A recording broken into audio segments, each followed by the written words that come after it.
Back in the 1980s, Honda offered several single-seat caged vehicles, the Odyssey 250 and 350, and the 400 Pilot.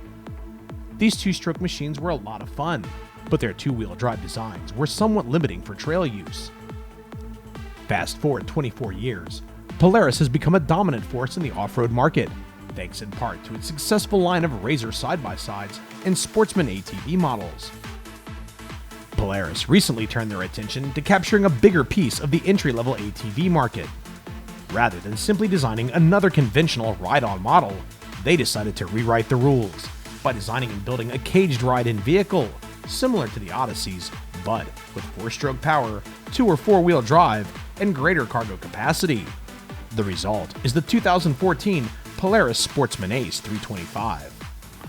My name is Lowell Magnuson. I'm the ATV product manager for Polaris Industries. And today we're at Hidden Valley Ride Park near Marble Falls, Texas. And I'm going to introduce you to the new 2014 model year Sportsman Ace. We're introducing a whole new category of off-road vehicles designed specifically for the person that is new to the sport or isn't comfortable on one of the ATV or side-by-side options that are available to them today. I'll start out by talking about the overall vehicle specifications. The Sportsman Ace has 10¼ inches of ground clearance. It has a McPherson strut front suspension, the same proven system from our Sportsman 570. It has 8.2 inches of suspension travel. And in the back, we've got a dual A-arm independent rear suspension with 9.5 inches of travel. The Sportsman Ace has a payload capacity of 575 pounds, and with a transmission that has both high and low range, it can tow up to 1,500 pounds. And the last thing that I'll talk about as far as overall specs is that the Sportsman Ace features our hallmark all-wheel drive system, the same system that's found in the rest of our ORVs. So next, let's talk about the engine. Our latest all-new engine, the ProStar 32. The 32 means that it puts out 32 horsepower. This engine was developed in-house by Polaris, specifically to deliver great performance on the trail and also deliver exceptional fuel economy. And because it's a ProStar engine, it is packed with powertrain technology that is generally reserved for high-performance vehicles. For example, it's got a dual overhead camshaft, 4-valve cylinder head that allows the engine to spool up quickly into its power band. It has a Nikasil plated cylinder to dissipate heat very efficiently and an advanced electronic engine management system.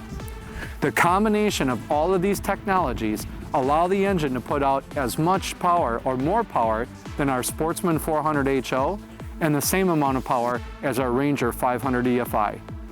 So next, let's talk about the rider cockpit area. The first thing that I'll point out is that the floor pan is very flat. And what that does is it makes it really easy to swing your legs in and out of the vehicle even when you have boots on.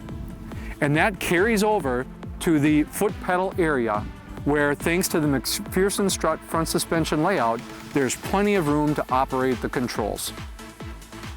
The steering wheel and the seat may look familiar, and that's because they're the exact same ones that are used in our RZR 570. The steering wheel has 3.5 inches of tilt adjustment, and the seat slides 4.5 by 4 inches so that the Sportsman Ace can accommodate riders of all sizes. And of course, for the rest of the compartment, we have the ROT system and the security of the seat belt that is a big attribute of the vehicle. The net features a metal rod that allows you to really easily swing the net into place and locate it so that it can be clipped securely. And up in the front of the vehicle, the front storage compartment opens to reveal 2.8 gallons of semi-dry storage. Now, moving to the rear of the vehicle. The rear cargo area measures 18 by 35 inches, and it has an access panel which makes it super easy to get to the top of the engine compartment and to the airbox. Now, moving under the rear of the vehicle, of course, we've got the ProStar 32 engine, which is mated to the transmission that is also used in the RZR 570.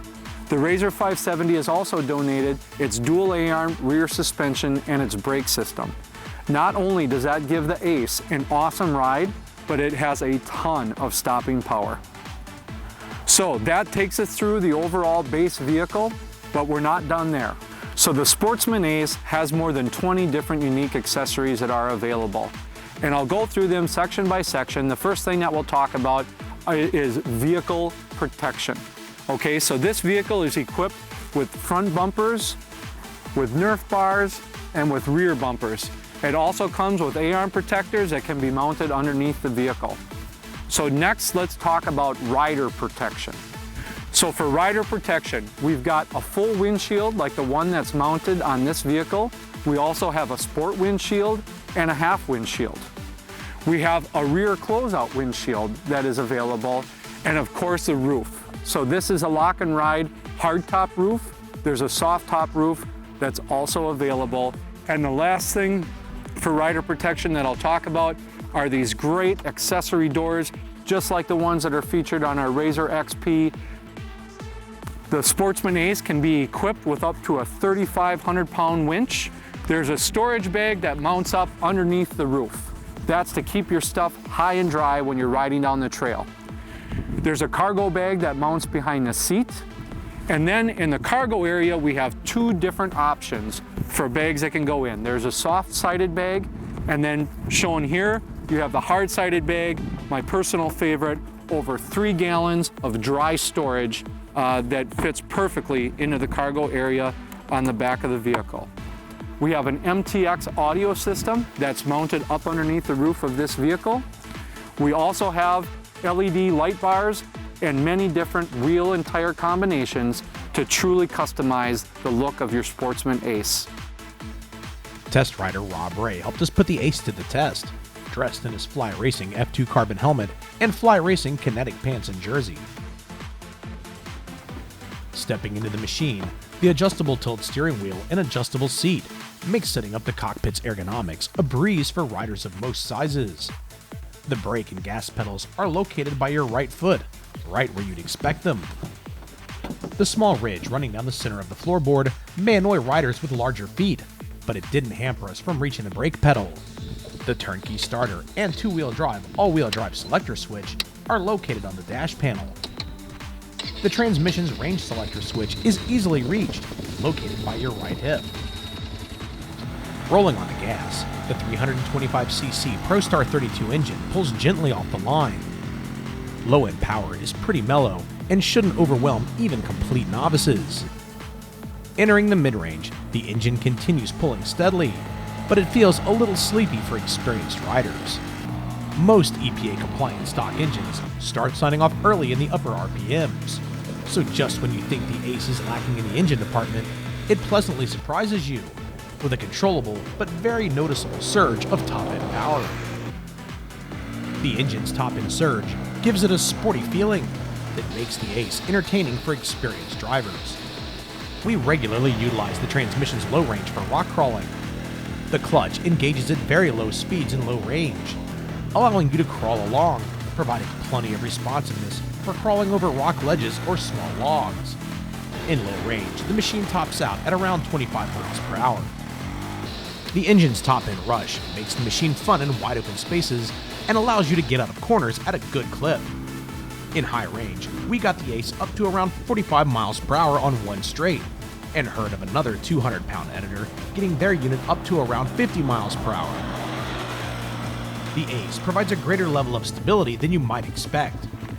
With a longer wheelbase, lower seat height, and 3/4 inch lower ride height than the ride-on Sportsman 570, the machine's center of gravity has been kept low, despite having a roll cage.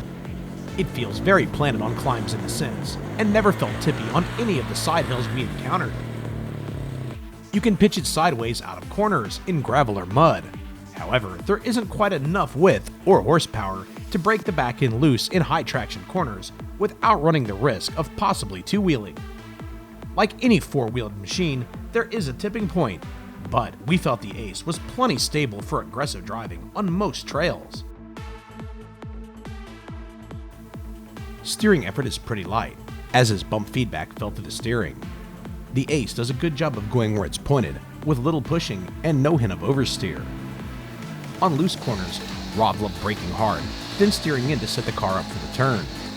After getting back on the gas, he would let the steering wheel slip through his fingers as the front end straightened itself out, seemingly knowing where to go.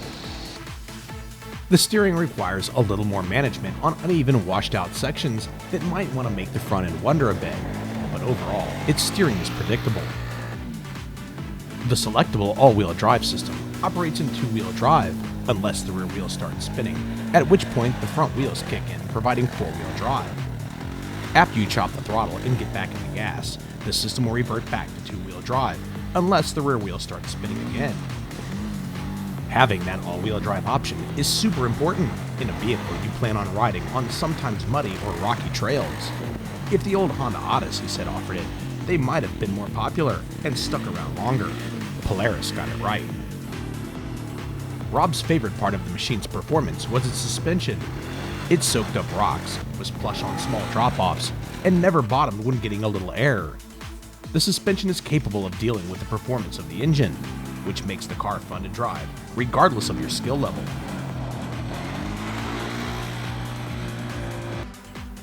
Our video revealed a little body roll exiting corners, which we may have been able to tune out somewhat with the rear shock's preload adjustment and a little more time. Although we weren't provided with the terrain to find out for sure, we believe that hammering whoops could get a little sketchy due to the compact dimensions of the car, but it isn't designed for that anyway. Braking performance was also quite good. You could easily modulate the vehicle's speed on descents and lock all four wheels up in the loose stuff. While we like the appearance of the Ace, there are some skeptics on the internet who are already judging its performance based on its dimensions and looks alone. Coming into the test with an open mind, we finished our day babbling about how much fun the machine was to drive. Rob was looking to buy a new ATV for his wife prior to the event, and was set on buying her an Ace by the time it was all over. After seeing video of the unit, Rob's wife Cheryl was ready to kick her car out of the garage to make room for the Ace. While we're still not quite sure what it is, we think it's a cool machine that's right on target for its intended market, and a lot of fun for everyone else. For more information on the all-new 2014 Polaris Ace and their full line of side-by-sides and ATVs, log on to Polaris.com.